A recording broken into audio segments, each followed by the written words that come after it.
So a lot of what I do, especially on the larger organization side, is making sure the building is compliant with state audits and visits. Being a larger building, we have to deal with a lot. There's X amount of residents living in one place, and you have people with different needs.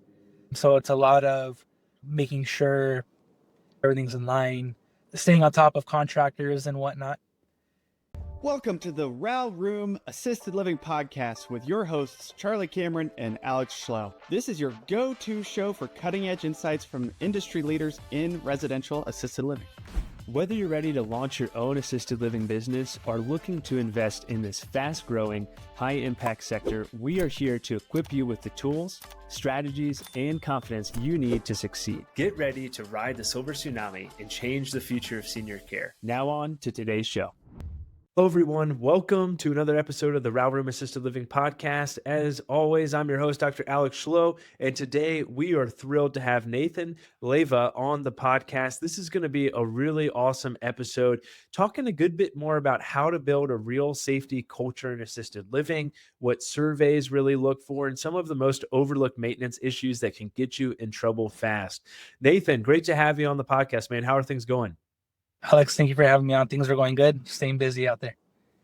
Good, man. Good to hear it. Hey, do you mind giving us a brief introduction to you, where you are right now in your assisted living journey, and we'll jump back in time to how it all started? Yeah, so right now at this very moment, I'm doing a few different things. So I'm a maintenance director in a larger senior living organization. So knee deep in anything related to life safety, compliance, asset management, inspection readiness, and all. Apart from that, I am managing at 2 different residential assisted living homes. And then apart from that, I'm also running Bridgepoint Care, which is a consultation service, which focuses, like you mentioned, the life and safety aspect of senior living or assisted living, inspection readiness, maintenance preparations, and whatnot. So doing a handful of different things. You're a man of many talents, that is for sure. You're located in Arizona, correct? Yep, in the Phoenix area. Awesome. That's great. How did you get started in assisted living originally? A lot of people have very touching stories. They have family members who brought them into the industry, but I can't say that was my case at all. For me, it happened more out of obligation to a friend. I had a friend who worked in as a family advisor for one of the larger organizations, and he had been wanting me to work for his community for some time on the maintenance side of things. And I kept pushing it off until eventually they had an opening, and he said, "You owe me one, you need to apply." And so I did. And I got the job, and so that was where everything kicked off. That is awesome. That's awesome. Were you all... Oh, sorry, Nathan, go ahead. Yeah, I know. And just since then, I've been in the industry. So it's been going about 4 years now. That is awesome. Have you noticed, I know you've been working in some larger assisted living communities, but also in the residential assisted living space, anything that really sticks out for you in terms of differences in regards to those two different models? Yes, greatly, honestly. So one of the big things I'm noticing is that on the residential side, between the larger organizations, but also the residential side, the expectations are all the same. The inspector comes in, the state's expecting the same safety items to be in place, the same, everything to be the same. But the larger organizations have bigger budgets to work with. They have more money to throw around to get things done right away and to get ahead of a lot of the obstacles and curves and changes that the industry has. Residential side is a little bit slower going, not as deep of pockets, of course, to handle a lot of those changes. And so that's really the big thing. It is budgets and the support for a lot of what I do within the industry. Yeah, that's great. That makes a whole lot of sense. Nathan, what does life safety mean in plain English for someone who may be brand new to assisted living? So life safety is going to pertain to anything that related to, it's within the name, right? The safety within the home or the community that the residents are living in. It's safety for the residents, for staff, for family members. So this could be anything from your typical maintenance items, electrical outlets, electrical paneling, your water fixtures, and anything having to do with hazards, microbiological hazards and whatnot, cleanliness of a home or facility, and then also the compliance inspection side of it. You have the fire safety aspect of the homes, making sure all that is compliant and within range of what the state's looking for or what fire marshals are looking for. And it's a really overlooked aspect of things, or of living that we all take for granted in our personal lives. But in assisted living, no one's able to do it for the residents. Family members aren't there to do it. They can't do it themselves. So the state expects the facility to take care of it. And so that's where I've always had to step in my roles within the industry so far, is making sure all those little things, which are really big things, are taken care of and in a way that creates a healthy, safe, and happy environment for everyone who even steps inside the building, So that's really what I do, keeping everything from falling apart, essentially. Yeah, that's good. That's a really important job. And I agree, life safety is just so important. And that culture of safety is such an important thing when we're operating a residential assisted living home or in the big box facilities or in the medical space. And what does your role look like typically from a day-to-day basis when you're going to work and you're working on some of these issues? So a lot of what I do, especially on the larger organization side, is making sure the building is compliant with state audits and visits and whatnot. Being a larger building, we have to deal with a lot. There's X amount of residents living in one place, and you have people with different needs. So it's a lot of making sure there's a list of maintenance items, right? Weekly tasks, monthly tasks, inspections of generators, kitchen equipment, any number of fire safety items around the building or community, making sure everything's in line, staying on top of contractors and whatnot, being ready for someone to walk in the door, whether it's the county or state, to check something out, make sure everything is the way it needs to be. And on top of that is the maintenance side of the building. Something's always breaking, someone's always needing help with something, and making sure that's taken care of. And then remodeling, of course, with residents moving in and out. And then apart from that, within the Bridgepoint Care is assisting residential homes to do exactly all of that. On a much smaller scale, of course, if you're talking about a 6-bedroom home, 10-bedroom home maybe, nothing compared to a large facility, but the same needs nonetheless. And then, of course, when managing or out managing the homes, kind of the same thing, making sure the compliance side of everything is ready to go. And with ADHS for Arizona, what they're expecting from the homes whenever they walk in the door. So there's a lot of compliance related items that I'm having to stay on top of. Yeah, that's great, man. Yeah, it does sound like a lot of compliance issues. So I wanted to hit a little bit more about this culture of safety and looking at it through the lens of a new operator with one home. What are some habits or some things that you would recommend folks to start thinking about this week from a life safety perspective? One thing I'd recommend is keeping in mind that when an inspector and potential resident or family member of a resident comes in your home for the first time, while they are looking for what's technically working or technically safe, there's a lot of just the appearance of things that people are looking at that really matter. You want to make sure that things are clean. A clean home means a lot to anyone who walks in the door. A clean home is also an indicator of the maintenance side of the home and how orderly you are in all aspects of your operation. It goes a long way, especially with inspections. And then on top of that, there's a lot of little things. Medications is a big one. If you're handling people's medications, you got to make sure you're up to speed with what's required of you as the operator from the state. That way you don't get knocked on very little things. And unfortunately, when things start getting picked apart by an inspector or even someone visiting, it's a snowball effect, right? They notice one little thing, and then they start picking up on other things that they may not like, or things that maybe weren't a bigger issue prior to that one thing that set them off.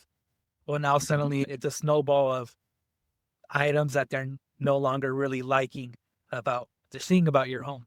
And so if you're really on top of it, you keep things orderly, clean, you stay on top of medications, for example, you stay on top of chemical storage, for example, locks on doors, your door chimes, your doorbell system, your fire safety, your tags on your extinguishers, or your fire suppression system, whatever is expected of you based off the size of your home or your license. Those are all little things that can snowball into bigger issues.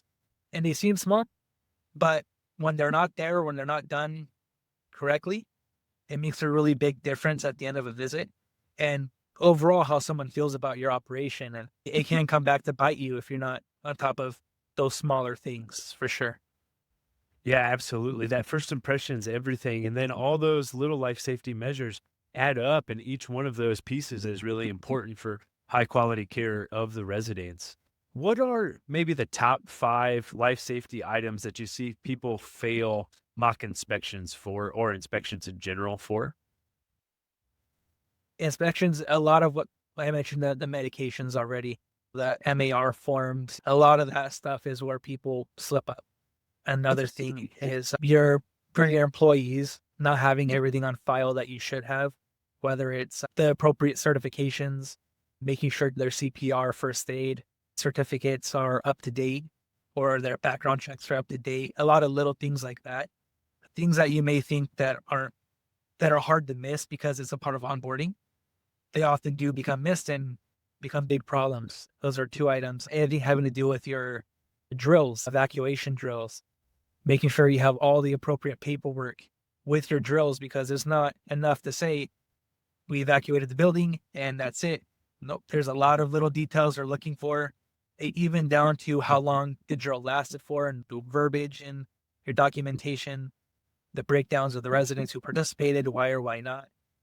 There's a lot pertaining to that. Each state's slightly different, so that's another thing to be on top of. Disaster drills, the same. Anything related to your fire suppression system, that's going to be a big one.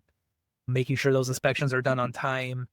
Your fire extinguishers and everything that needs to be checked off on a monthly or quarterly or semi-annual basis, you want to make sure it's getting done. And lastly, again, it would be the overall cleanliness of your facility, your home, your landscaping, your trip hazards throughout the building, the home.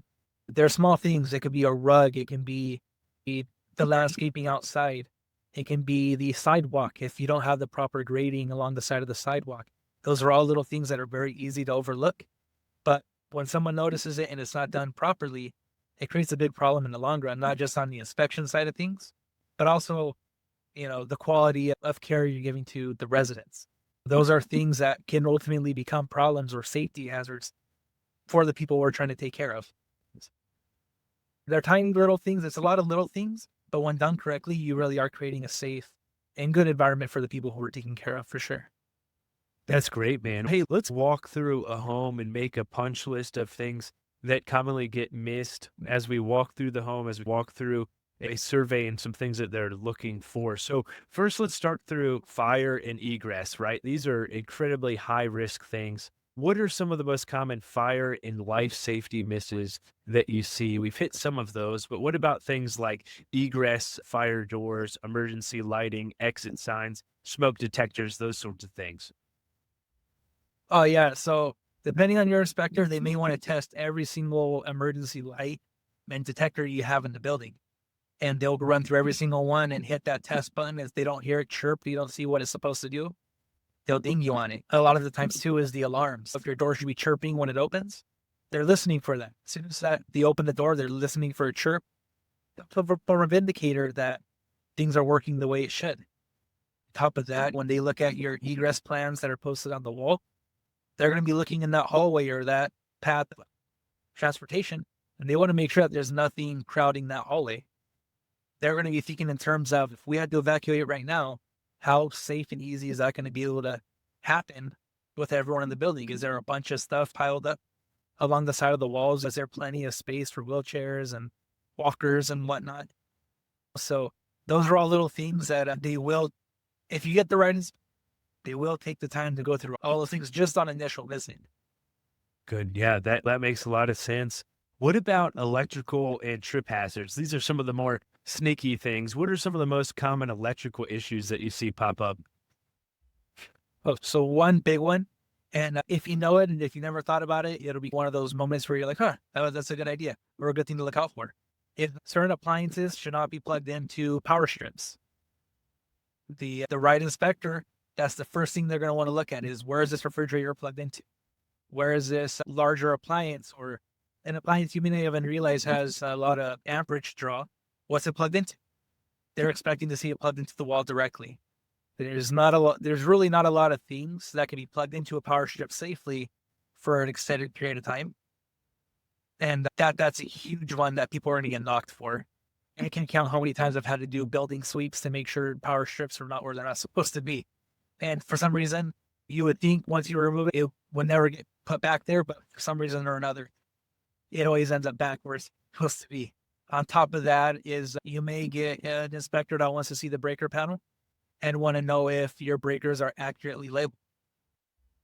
I've worked in buildings where none of the breakers are accurately labeled, and man, does it create problems for the building on an operational standpoint, a safety standpoint, but of course a compliance standpoint too, because how can you safely isolate anything if you don't know which breaker operates what item? Especially if it's a remodeled home that's being converted into an assisted living home, and it's some of the first few walkthroughs. GFCI outlets in the correct spots is going to be a big one. People overlook that big time. And what are the local code requirements for how close do you need to have a GFCI to any water source, or depending on its placement? Those are all little things where, if not done right the first time, you're paying out big money to have someone come out and replace things if you don't know how to do it yourself. Yeah, that's great tips. And I love the tip that you mentioned about folks who are buying an existing one or operating, taking over operations, walking in and thinking about, okay, what are these compliance things that I need to make sure I don't overlook, like the breakers, like the GFCI outlets. Yeah, I've heard extension cords and power strips, as you mentioned, are very common offenders in the inspections. What about trip hazards? What do you feel like are the top kind of repeat offenders from a trip hazard perspective? Oh, rugs for sure. Area rugs. They make the room look complete. They can add a very nice appeal to the room. But man, if it's not the appropriate rug and it doesn't have the appropriate transition, it creates a trip hazard, I would say, most of the time.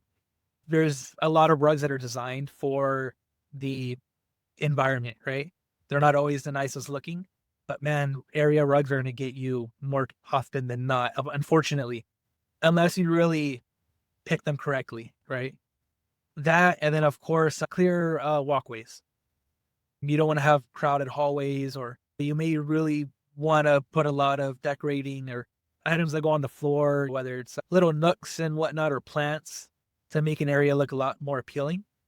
But you got to be careful, because if an area seems too crowded, and more than likely is, and it's going to create something of an issue when the right inspector walks through and sees that area, and they just don't like it because they noticed Miss Ann, the resident, has an extra wide walker, and there's no way Miss Ann can get through there comfortably with all that stuff in there. And the inspector takes that personally, which they will, because that's their job to do. On top of that, of course, cables and whatnot, and you don't see that too often. Not in our industry, just because it's a trip hazard for everyone. You don't often see extension cords running across the floor. But if you do, because you're running power to something and you really need it on the other side of the room, you got to look into the appropriate transitional strips and whatnot that are going to allow for walkers and wheelchairs to get over it safely. Running a residential memory care home is not just a calling, it's a maze of licensure, paperwork, zoning regulations, and day to day challenges that can feel overwhelming. That's why so many successful operators partner with Legato Living franchise. Legato Living does more than just help you open a home. They help you open it the right way so you can stay focused on what matters, providing exceptional care to those living with dementia. And once your doors are open, it can get lonely at the top. As a Legato Living franchisee, you are never on your own. Legato Living offers ongoing operational support, from staff training and owner conferences to systems, cultures, and quality assurance, because a home is only as good as its operator, and great operators deserve a great partner. If you're ready to open a residential memory care home that truly makes a difference, visit Legato Living and start with confidence today. And you got to look in, again, your local code and make sure you're not violating any rules in that way, because ordinances are different depending on where you're at. And it may not be appropriate at all to have anything like that set up, or you may be fortunate, and if done properly, you can.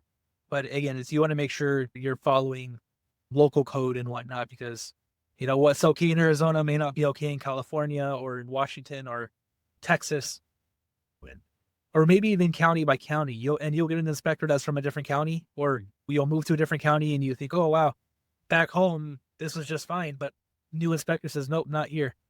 And in my roles, you run into that a lot. Different inspectors have different personalities, and moving different counties, you'll realize, unfortunately, things get treated a little bit differently. It could be the local culture, it could be local code. There's a lot of factors that go into it. So you got to be better safe than sorry in a lot of things when it comes to that stuff. Yeah, that's great advice. You're right. It is so location specific. Even in this Phoenix compared to Glendale, compared to Scottsdale, it's just so different everywhere that you go. So that's great advice as well. What about water? Let's talk about water heaters for a minute. What should operators know about water heaters, anti-scalding, those sorts of things? So that's a good one. So it really is important to do your water temperature testing on a regular basis. You got to test it in multiple spots, and you got to think about what environment it is that you're checking. You may be a little bit more lenient if the faucet you primarily use for cooking runs a little bit hotter than other rooms, but you really got to be careful with the showers, the wash stations where people are washing their hands.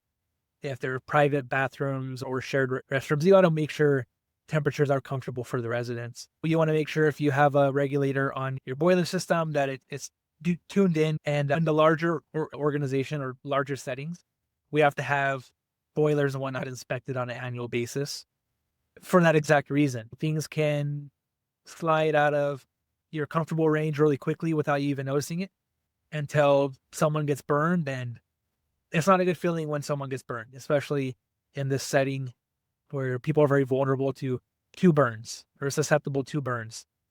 And a tip I can share is there are things out there that help regulate temperatures. For if you have a hard time staying on top of inspections and whatnot on your own terms, there are items you can attach to your shower head. TARF valves, I believe is what they're called, the acronym.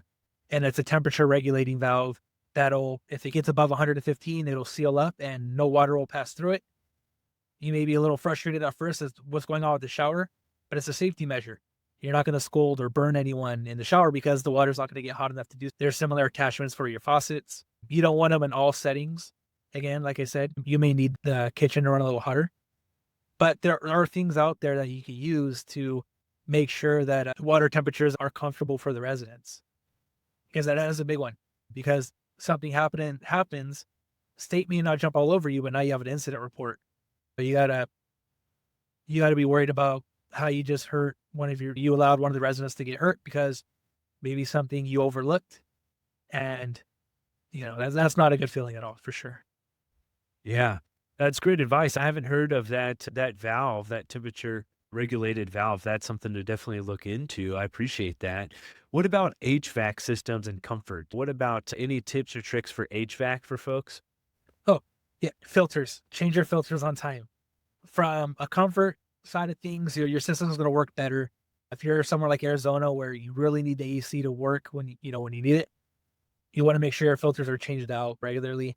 If you notice your home accumulates a lot of dust, change your filters out more often than what's recommended. It doesn't hurt to do that. Everything's going to work a lot more smoothly. Everyone's going to be happier. Your staff's going to be happier. Your residents are going to be happier, visitors. And on top of that, from an operational standpoint, you're going to save a lot of money. A lot of equipment goes out prematurely simply because maintenance isn't being kept up properly. You'll get a lot of HVAC companies specifically who work within the industry quite a bit. They'll offer programs or they'll come on a quarterly basis and do these things for you. It may seem like an unnecessary expense, especially if you think you're on top of it. But for some situations, it may be a good option because, man, you stay on top of that stuff and your equipment's going to last a lot longer and it's going to work a lot more efficiently. Your utility bills are going to be a lot less as a result.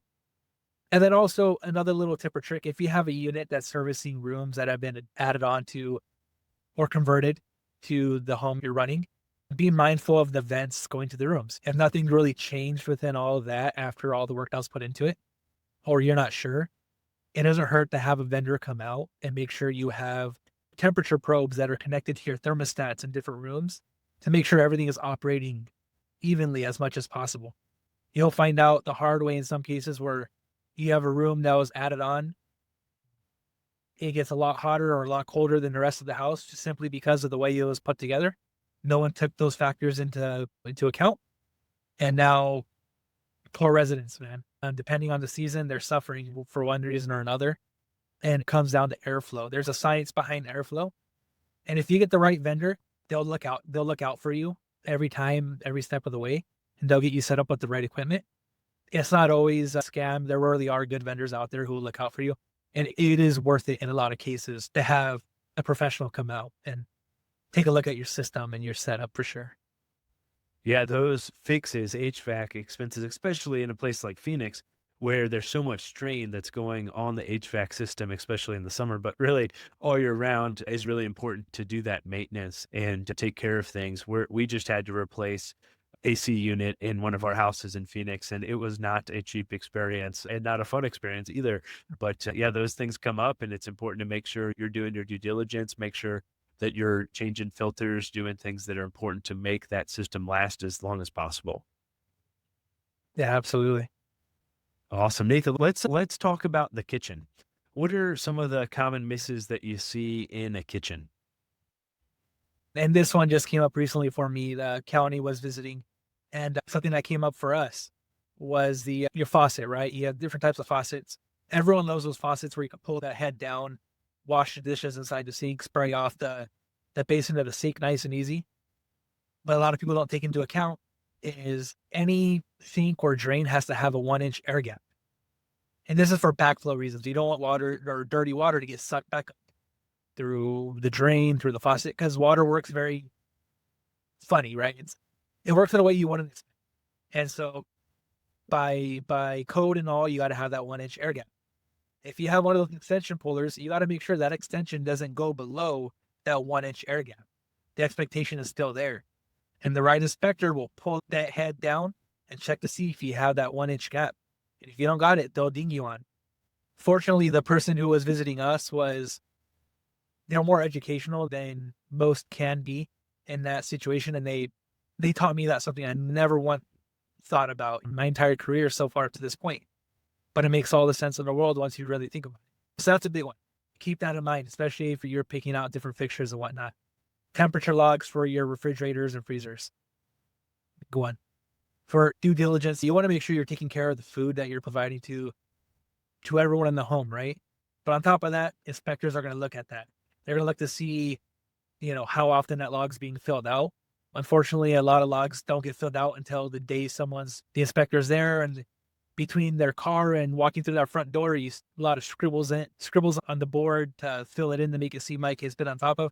You don't want to do that because at the end of the day, you really don't want to be feeding food to the residents that is bad or shouldn't be being offered. So logs is a big one. Locks too. Depending on the inspector, they may want to have locks on every single refrigerating type appliance in the building. Even if it's in a locked office that just residents don't have any access to, they may still want to see a lock on those refrigerators or anything that could store food. So that's a big one to have in mind. Amazon sells locks that are more than compliant enough for real cheap. So it may not look super stylish, but it may get an inspector off your back just having it there ready to go. Another big one. And mind you, I can go on and on for hours. One last little tip or trick in your kitchens, the base of your cabinets. You should never see a 90-degree angle where the cabinet meets the floor. You should always see some form of transition or baseboard that creates some form of groove or angle because 90 degrees are harder to clean out. I never thought about it. Dust accumulates, grime accumulates. You can't properly clean it with a broom or a mop. But if you have that, it's not very pretty, but that rubber baseboard that has a little curve to it that everyone hates and rips out anytime they see it. In that setting, it works perfect because you can clean it properly, but it will also get an inspector off your back if they look for that. Not all of them will, but when they do, it could be the difference between having a very near flawless visit or a few dinks that, again, snowball into more bigger issues because now they're looking out for more things. There's a lot of little things. And in any of the categories you asked me about, man, I can spend a lot of time and I can think back to all the visits I've had. But those are probably some of the key ones that I think are going to be looked at more often than not. But of course, there's the more obscure items too that it takes that one inspector to take a look at it you'll never forget it. Not everyone looks for certain things. Yeah, absolutely. Hey, that's a lot of value. You just provided a lot of great tips and tricks for folks walking through the home. I think that's really beneficial. Anything else that you think you'd want to add to that for folks to be thinking about? The hill I'll always die on is just safe or cleanliness. Safety and cleanliness, but mostly cleanliness. Cleanliness, it reflects a lot on the staff, the team, the operator, the home in general. If your home is clean and you're taking care of it, it's going to reflect in a lot of other things. You'll take more pride in what you're doing. I'm no psychologist, but I really believe if you're taking the time to keep the home clean and orderly and just pleasant for anyone who's visiting or living there, you're also going to take the time to take care of the other items that need to be taken care of. You're going to stay on top of your inspections. You're going to stay on top of all those other little tiny things that are easy to ignore or forget or overlook, but are very much a part of keeping a compliant and safe home for the people who you're taking care of. And I think cleanliness is where that all begins.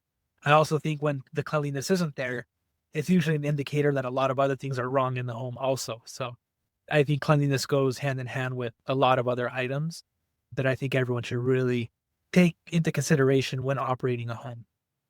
Yeah, I agree. It makes such a good impression when you walk into a home. It smells nice, it's clean. It just really sets yourself up for success from that perspective and starts things off on the right foot. First impressions are everything, and so really important. Nathan, let's transition to a rapid fire round, okay? This is made to be practical but also fun. All right, what is one maintenance item that you check every time you walk into a building? Oh man. New building plumbing. Plumbing is a big one for me for some Plumbing. reason. Well, would you want me to go into why or I can just dig it. Oh, Sure. Oh, If you want to fine. go into why, sure. Okay, so just real quick, because you said rapid fire. Plumbing for me because I think plumbing, man, it can indicate a lot of what's going on in that building. If you got leaks that no one's really noticing, it tells you a lot about the staff, who's paying attention to what's going on. It can tell you about deeper damage within the building. Again, maintenance, compliance side of things. I'm looking for moldy wood. I'm looking for stuff that's rotten and things that just aren't looking right. So those are just little indicators to me. When I see that, it tells me there's probably other things that are probably getting overlooked also. And it also tells me what kind of building I'm working with. Is it an older home? Has things been replaced or remodeled, or has anything been changed to indicate that this home's being kept up? So plumbing is a big one for me for some reason. Nice. That's a good one. I like it. What is the most underrated tool for a maintenance director? Underrated tool. Maintenance, a voltage meter. A voltage meter. Because it's not just carrying it with you, but knowing how it works. There you can save a lot of money knowing how to pop open a panel or checking an outlet or even down to batteries. If you spend half an hour or an hour on the weekend, watch YouTube videos of how a voltage meter works, and you'll feel like an electrician, a master level electrician, and you'll realize where you spent a lot of money where you didn't need to, simply because you didn't know certain functions of a voltage meter. Nice. I like that. That sounds like a wild Saturday night, an hour with the voltage meter. Love it. What do you think is a common shortcut that people take that always backfires? So again, with my background, I'm thinking down to remodeling and repairs. Drywall. When people don't properly drywall, when they're repairing something in a home, whether they had to cut open a wall and replace something or they're remodeling and the drywall is not done correctly, cracks start to show over time. Paint can't hide it, and it looks terrible. And if not done correctly, if someone doesn't take the time to even bother doing it correctly, you could tell what portion of the wall was replaced. And all it does is bring questions to mind that are going to keep some people up at night, unfortunately, depending on the kind of people you have visiting. Or, yeah, drywall is a big one. That's a great one. Yeah, I agree. When you see that really crappily done drywall patch, you're always wondering, hey, what happened here? Was it a leak? Is there mold? What are they hiding? I completely agree. What about And then what's the if they, best oh, sorry. $100? Yeah. No, go ahead. Go ahead. No, and again, to me, I think in terms of chain reactions or like a domino effect, if you see the drywall cracking and whatnot, they cut a corner. They didn't put the tape. They didn't do something right in the process. What else are they cutting corners on? Because if you spend an hour doing drywall or what the time it takes, once it's done, you can forget about it. But if you're cutting corners in that task, you got to be cutting corners in other tasks too. So what else is not done correctly here is where my mind goes when I see stuff like that. Yeah. But anyway, sorry. I just want to add that. No, you're good, man. Yeah, I agree. How you do anything is how you do everything. And so it's really important. Next question I got for you. What's the best $100 that you can spend for safety this month? if you can find someone who's offering services within that range, or get on some form of program where you speak to a knowledgeable consultant, someone who knows that side of the industry, it doesn't hurt to spend that money on someone who could walk you through what's going to make your home or your operation more safe, more efficient, and more compliant. Should the state come in, should you have for your residents, for your staff, that $100 can go a long way, because that amount of time they dedicate to that, you're going to figure out a lot of what you're doing wrong, which is a good thing, because now you can address those items and you can be ready for whatever comes next, or more ready, because things are going to happen that you may not be ready for, or you'll never be ready for, but you'll be more ready than you were before. And I think that's the biggest thing, having that consultation, having someone to walk you through a lot of things you may have never thought about. I think it goes a long ways. That's great. Yeah, I guess in this inflationary environment, I should have said like $300, but we'll go with it. That sounds awesome. So yeah, educating, training, working for the staff, working with the staff from life safety perspective is going to be really important. What about a last one? If you could tattoo one rule on every operator's forehead, what would it be? I would say honesty. The one word that comes to mind is honesty. And I think because honesty goes a long way. If you're honest with yourself, if you're honest with your team, with the residents, with your business partners, and anyone, your family, anyone you have any dealings with, it will go a really long ways. You'll hold yourself more accountable for what you're doing, how you're doing it, the system you're operating, the business you're running, the services you're providing. If you're doing things in an honest way, even if something goes wrong, at least you can go to sleep that night knowing that you did your best. And even if you did make a mistake, it was an honest mistake. Even if something did go wrong, at least you were honest about it. There's no malice, there's no wrong gain or wrongful gain. I think honesty is the one word I think everyone should have. Anyone in the industry or in life in general should have tattooed to their forehead. Yeah. Yeah, that's a great one. I love that. Nathan, thanks for bringing the real world view here. If someone wants help with life safety, mock surveys, maintenance SOP binder setup, how do they reach out to you? So Bridgepoint Care is the business that I run, where I offer all my consulting or just advice giving services. So I have an Instagram, I have a Facebook. There's a website that you can get to through either of those sources. Bridgepoint Care is the name. We do a lot with just educating the community in general on my pages. I like to do a lot of did you know, or sharing stories from within the industry. As the idea is I want people to know more about us, more about what we do, more about this community that needs a lot of care, this community that's growing, that there's a lot of need in the workforce side of things, but also just in the care side of things for people to take notice of what's happening in assisted living. So Bridgepoint Care, that's where you can find me. I'm happy to help anyone with anything I can. Not everything has to be a business deal. If anyone just wants to chat or get a couple facts out of me or ideas out of me, I'm happy to do. It's all about working. Sorry. That's why it's called Bridgepoint Care. It's about building bridges in the industry and building those relationships and long-lasting ones too. Anyone who wants to reach out to me, they can find me there. And I look forward to speaking with anyone who has any interest in it. Absolutely, Nathan. That is awesome. I love the name. I love the mindset. I love just kind of that go-giver mentality that you have, and just how much impact you're having on the senior communities. I appreciate it, man. Thank you for your time. Thank you for coming on the Rail Room Assisted Living podcast, and I hope you have a good rest of the night. Thank you, Alex. Thank you for having me. Absolutely. Take care. Thank you for tuning in to the Rail Room Assisted Living Podcast. We hope you found today's episode insightful. If you enjoyed it, make sure to leave us a raving 5-star review. And a quick review helps more listeners find the show and more seniors get the exceptional care they deserve.